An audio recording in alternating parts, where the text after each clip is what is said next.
นี่แมวที่งงสุยคำว่าดูเยชะตาไปนี่แมวอยู่คือ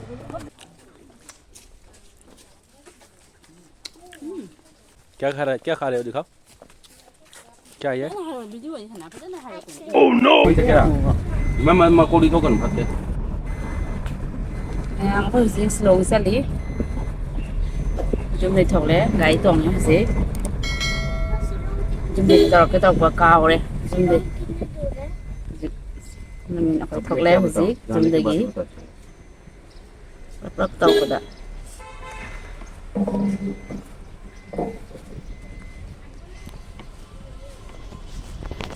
nhà mình chỉ lòng cho lâu ghé còn quan tàu của độ là cái này nữa rồi nhà được phòng nhé rồi để xem nó ngay nè sao sao thế in làm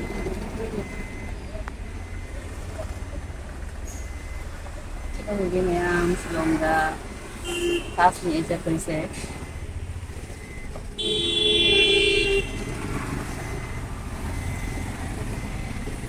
Kamay to rin na daw ko dito. Sige, ma'am. Shillong देख के कल फिर सुबह morning उठ के सेरापुंजी देख के direct Guwahati आ सकते हैं अच्छा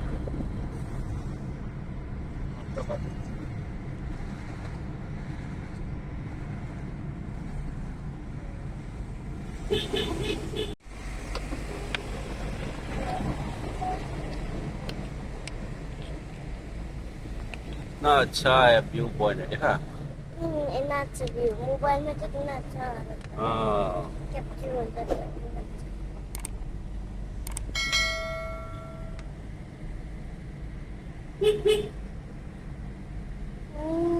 मजा आ रहा है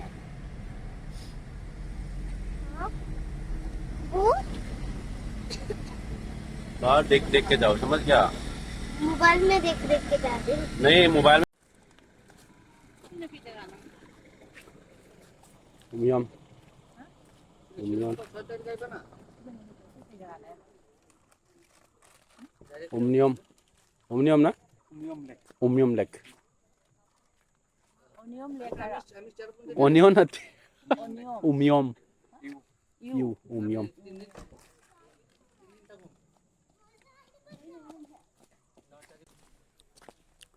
mẹ mà phân em phải có luôn ở đây có gì thế Loni lake Loni luôn cho cái nấm ra này gì thế bây giờ Umiam lake onion Umiam onion lek hay onion lek क्या तू इच्छा तादोंนี่เดี๋ยวคนไปรอสิเดี๋ยวมาไป 소리 시계 쟁 지나 너 이제 거 산다 대좀 쟁 그래 물론 손자 시삼아 onion lekนี่เขาจะกระมายามดูจุ่มตกสิจ๊ะ 손자 싫어 손자 싫어 ไอ้จุ่มตก 이렇게 คนอยากก็โดนจะเนี่ย 거의 전에 손에เขาจะยามพิวส์ก็แม่ผมฟังสิ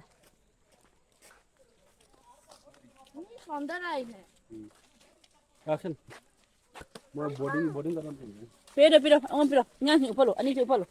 Nada siya ro, pamani rumalok si.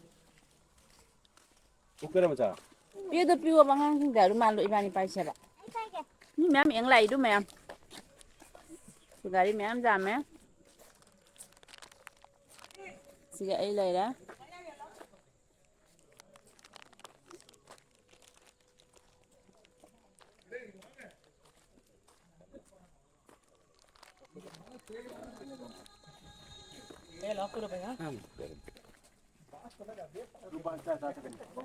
ఇందుకు కిరణ్ రానంటాండ్రు వాళ్ళ అట్టు వెళ్ళి photo తీసుకుంటారు నడు ఒక తీరమైన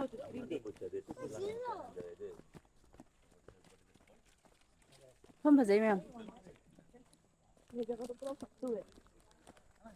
Nang para sa nang napo. Ay lagi tan slow mo sa na. Ay lagi nang makita na mo. ako duwali Hindi na pagkadahol lo mga tan siya.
빠우네. मेरा नीचे रही है तो तू देखता नीचे बढ़िया ओ माय गॉड ये पुण्य डालो चीज़ यार मुझे डर लग रहा है कैसे करो हो गया ये भी लगा लो चम्मच लगा लो चलो चलो पीछे सबने खाली स्टेयर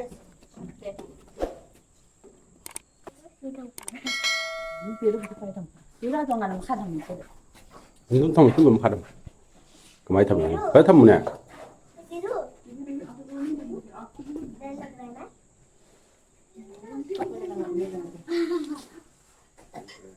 डर लग रहा है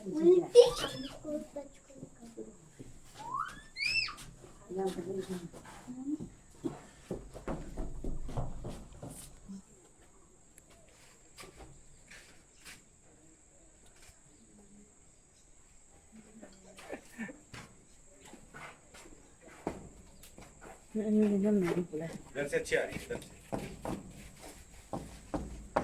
ऐसे अच्छा नीचे चला जाते हैं चलो चलो खै नो मत धरो बच्चा तुम ले लो मैं तो इधर हाई ए हाय ते है मुझे मत का खलो कहीं की गनो बच्चा तुम में खा कम मत का खलो कहीं की गनो अच्छी दे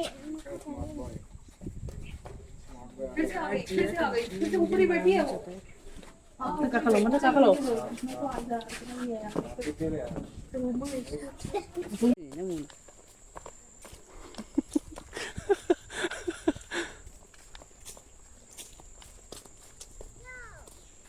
dễ chắc là nó tê quá là mình नहीं 뭐 가래 지시라 뭐 타기 지시라 मत तो सी मत 응? मत तो सी ना nó chạy này giờ cầm ai nó giờ nó đi lên ओ आधा कहीं नहीं है आधा कहीं नहीं है मुझे मत करो आधा कहीं नहीं है बोट 동네 तो चलते हैं ना ungwen lek ama lay thang wala maya jing na si te siga boat ka lay ma'am hoy jenge nuong su su ma'am khang ba yam phasai silong pra ka no silong di sang ko jing si ma'am si siga chone ne phasai jing si chone kyam phasai jing si phasai wa ni चलो पापा ने मक्का पापा मेरा पीछे वाला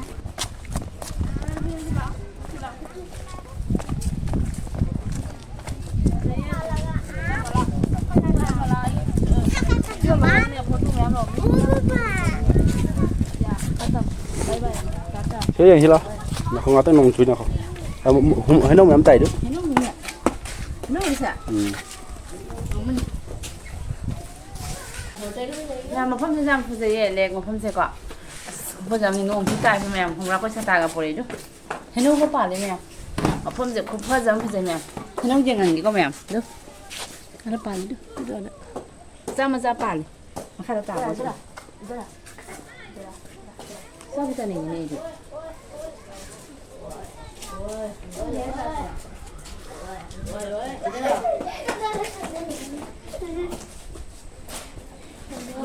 오늘 무랑 시즌 건.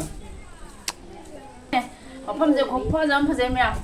지금 양만신의 사나마리 ям 노아니 누가 농 수입을 하지 면 영내 뷰스 면세 파잖아 면 고파 좀 뷰게.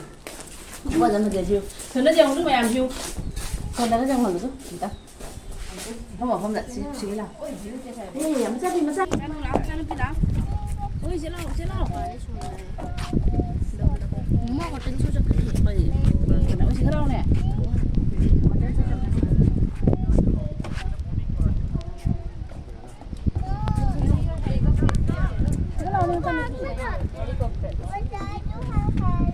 That is your that one same look dragonfly it's here look dragonfly is flying you cannot own it See, look up I do have my it's a fly she can't stay with us look she's flying look she's flying here आप जो बैठ जा तो ये boating boat में गया ở đây chưa bị đôi nồng này chặt kia này lạc kia này mèo cứ vào đây giống đem bột lấy đưa mèo đưa dẫn ra mèo mà không sẽ không dám không thấy được nhà bên mông xin nhau này ăn mông là tất nhiên mèo xin mông suy không đó đứa ghế sao ta bay như mèo mất được phục khơi lắm có gì mèo xin không gì nhưng cái là cái này được rồi nhám tuồng mà dạy đi tuồng ngoài kìm đi đó em không tin mẹ ăn bao giờ mà đi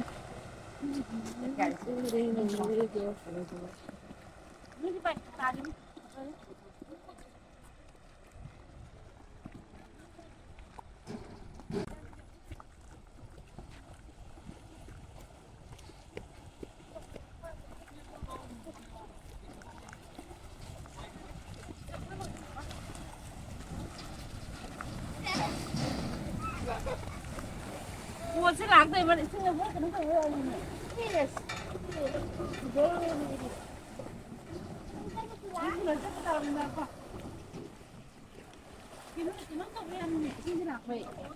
Ngô mấy cái đó này đó lấy đó à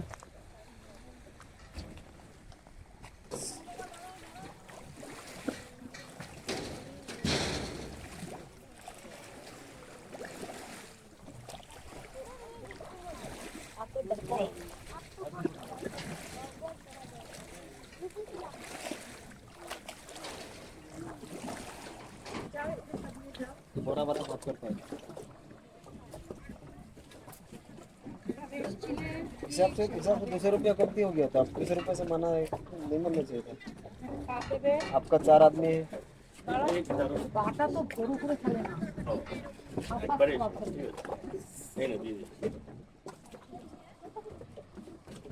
बाबा ने चले जाओ दम तुम चलो तुम यहाँ चलो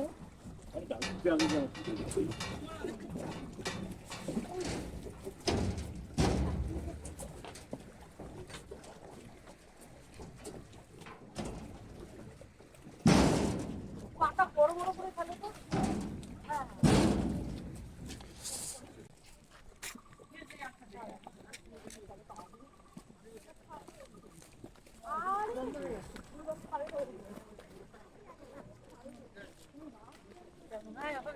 mày cút hơi dùng nè đã chính mày cút mua cái bài nè mua cái đâu mà đi xe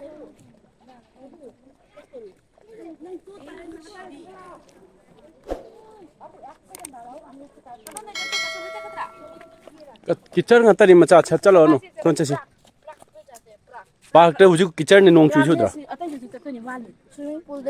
ate ji mya mal chaka da chalo please park में जाते हैं si park huju nong chu li macha no सब लोग कोई कोई लोग तो वहाँ पे थे adu mi ato bang ata ni law ne ha mo khong loi mo la ni kai ka nai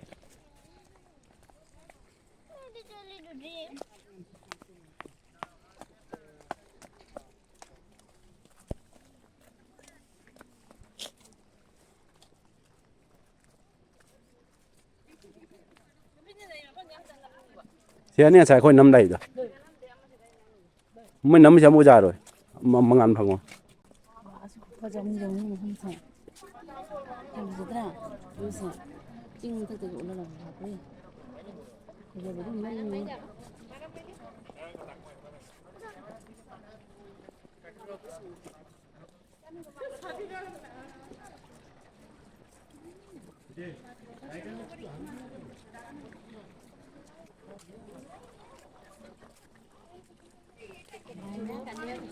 mobile तो उल्टा अपने मारे सीधा कर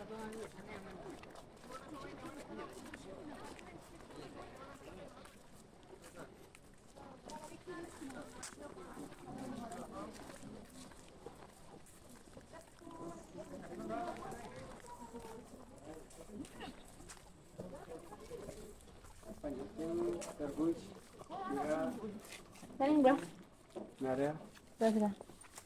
ठीक है चलो Yengminnasi. कई जगह ni macha jeng lao chalo Apa ni pun kita ulah. Ada milan kita ulah.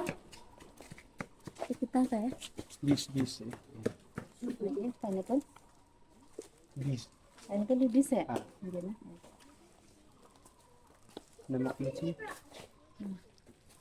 Mayam tu. Iwam. Siam dulu pakai jadi ba. Strawberry ले ब्लो दियागी Strawberry tu ni. क्या खाना है देखो खाओ. नींबू खाना है। नींबू भी है क्या? हाँ ये देखो। नींबू है क्या? यार ये क्या है?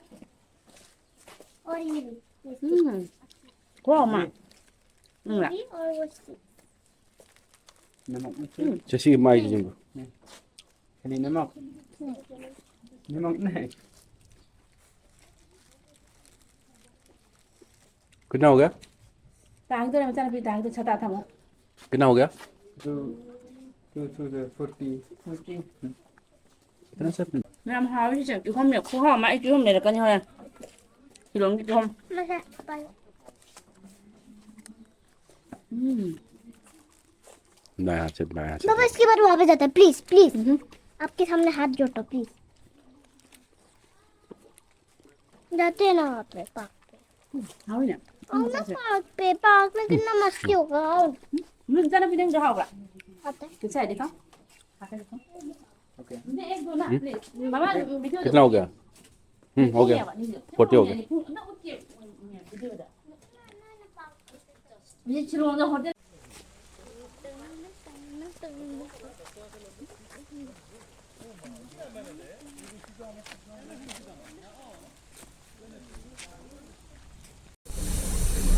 Nào con đi dầu đấy shilong. Rồi gì chỉ là con chim nàng tụi em sẽ lợi sẽ. Em nông chú với gì nè. Nó lùi á.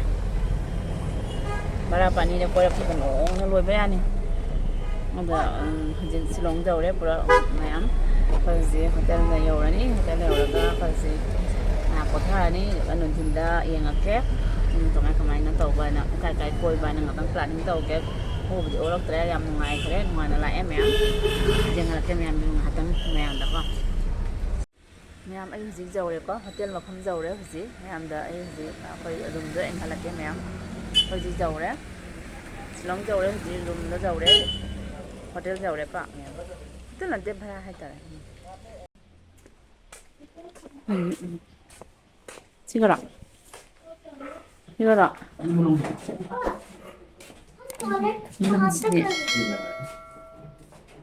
뭐야 지금 잠깐 많이 뭐 무슨 데가 있나 엄마는 너 뒤에서 얘기야 뒤에서 어느 뒤에서 온다 다 얘기야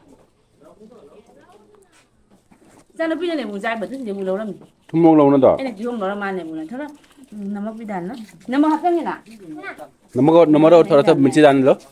어떻게 좀 얘기 가로 이제 미치 가야 되나 저다 호게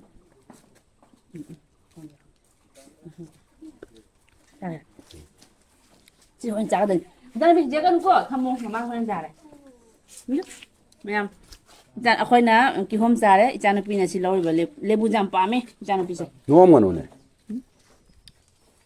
cái gì có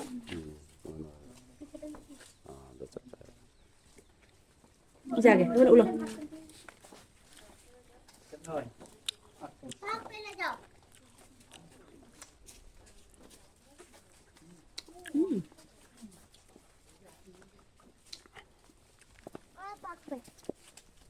क्या खा रहे हो दिखाओ क्या है ये?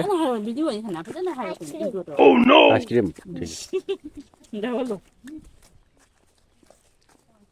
ngon lebu trái lebu तुम देखी नो किचर है आजो giống như mẹ mà phân हम तो जंग गला थोड़ा आप आके mẹ bạc thì hàng thứ đâu ơi ê ta thằng mày nè बुलाओ चलो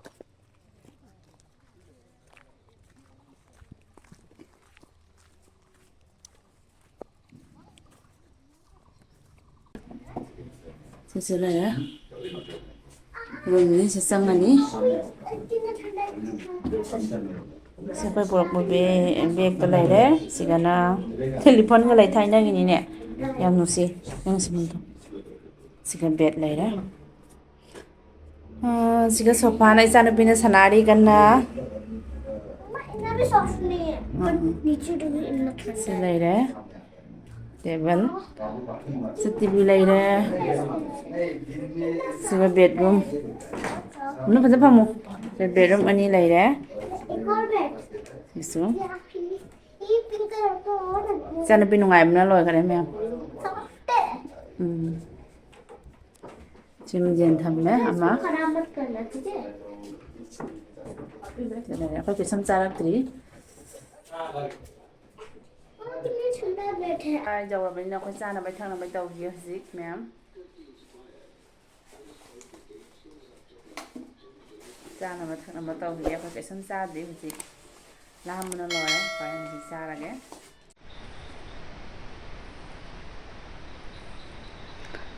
ꯃꯌꯥꯝ ꯑꯩꯈꯣꯏ ꯍꯧꯖꯤꯛ ꯆꯥꯕ ꯂꯣꯏꯅ ꯍꯧꯖꯤꯛ ꯇꯥꯏꯝꯁꯦ ꯌꯦꯡꯍꯧꯗ꯭ꯔꯦ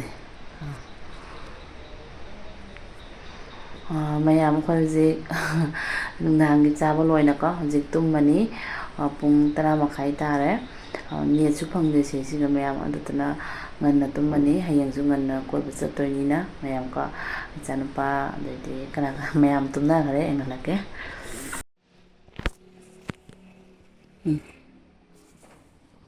ꯃꯌꯥꯝꯁꯤꯡꯒ ꯂꯩꯔꯦ ꯑꯗꯣ ꯁꯤꯒ ꯏꯆꯥꯅꯨꯄꯤ ꯇꯨꯝꯈꯔꯦ ꯁꯤ ꯏꯆꯥꯅꯨꯄꯥ ꯇꯨꯝꯈꯔꯦ ꯁꯤꯒ ꯑꯩ ꯇꯨꯝꯃꯅꯤ ꯍꯧꯖꯤꯛ ꯁꯣꯝꯗ ꯃꯄꯥ ꯇꯨꯝꯈꯔꯦ ꯑꯩꯈꯣꯏ ꯔꯨꯝꯁꯦ ꯁꯤꯅꯤꯀꯣ ꯃꯣꯏ ꯁꯤꯡꯒꯜꯒ ꯗꯕꯜꯒ ꯄꯤꯔꯦꯕꯀꯣ ꯁꯤꯗ ꯃꯄꯥ ꯇꯨꯝꯈꯔꯦ ꯑꯗꯩꯗꯤ ꯁꯤꯗ ꯏꯆꯥꯅꯨꯄꯥ ꯏꯆꯥꯅꯨꯄꯤ ꯁꯤꯅꯤ ꯃꯌꯥꯝ ꯔꯨꯝꯁꯦ ꯐꯖꯩ ꯃꯌꯥꯝ ꯁꯤꯅꯤꯀꯣ ꯌꯦꯡꯍꯜꯂꯛꯀꯦ ꯉꯁꯥꯏꯗꯤ ꯚꯤꯗꯤꯑꯣꯗ ꯌꯦꯡꯕ ꯍꯧꯖꯤꯛ ꯅꯨꯡꯗꯥꯡꯅꯤꯅ ꯇꯤꯚꯤꯁꯦ ꯉꯝꯃꯦ ꯃꯨꯊꯠꯂꯦ ꯇꯨꯝꯕꯅꯤ ꯍꯥꯏꯅ ꯁꯣꯝꯗꯁꯨ ꯁꯨꯝ ꯁꯣꯐꯥꯒ ꯂꯩ